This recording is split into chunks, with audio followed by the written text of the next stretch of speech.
Dahulu ia pendekar, kini jadi genderuwo. Kisah tragis Ki Jagatmurka. Pada zaman dahulu kala, ketika Pulau Jawa masih muda dan hutan-hutannya lebat membentang tanpa batas, hiduplah makhluk-makhluk halus yang tak terhitung jumlahnya.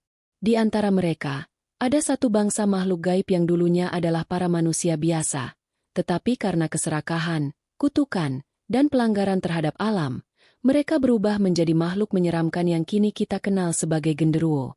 Dikisahkan, di sebuah kerajaan kecil bernama Pajajaran Timur, hidup seorang pendekar sakti bernama Ki Jagatmurka.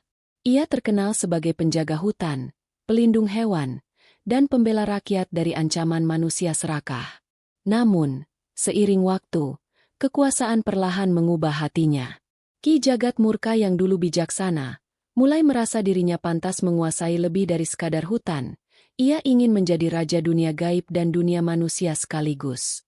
Dalam upayanya mencapai ambisi itu, ia melakukan tapa berat di puncak Gunung Maja, memohon kekuatan kepada roh-roh purba. Tapi permohonannya bukanlah kepada roh suci, melainkan kepada roh jahat penjaga kegelapan. Roh-roh itu mengabulkan permintaannya, namun dengan syarat, ia harus meninggalkan wujud manusianya dan menyerahkan jiwanya sepenuhnya kepada kegelapan. Dengan mata membara merah dan tubuhnya berubah penuh bulu hitam lebat, Ki Jagatmurka tidak lagi berbentuk manusia. Ia menjelma menjadi makhluk besar berbadan kekar, kulitnya kasar seperti batu, giginya runcing, dan auranya menggetarkan siapapun yang mendekat. Ia menjadi genderuwo pertama. Namun kutukan itu membawa dampak lain.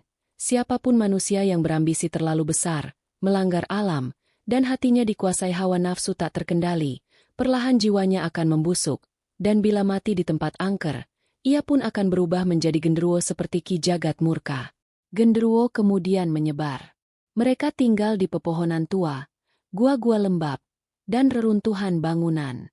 Di malam hari, mereka kerap menggoda manusia, kadang hanya bercanda, tapi seringkali menjerumuskan orang dalam kesesatan. Wajah mereka bisa menyerupai manusia biasa, untuk menipu dan mengelabui. Namun tanda-tandanya jelas. Langkah berat, napas panas, dan bau apek seperti tanah basah. Orang tua zaman dahulu mengajarkan anak-anaknya, hormatilah alam, kendalikan hawa nafsumu, jangan serakah, dan jangan sembarangan berbicara di tempat angker. Sebab disitulah genderuwo mengintai jiwa-jiwa yang lemah. Dan begitulah, kisah asal-usul genderuwo tetap hidup dalam bisik-bisik malam, menjadi peringatan bagi mereka yang berjalan di antara bayang-bayang hutan dan lorong-lorong sepi.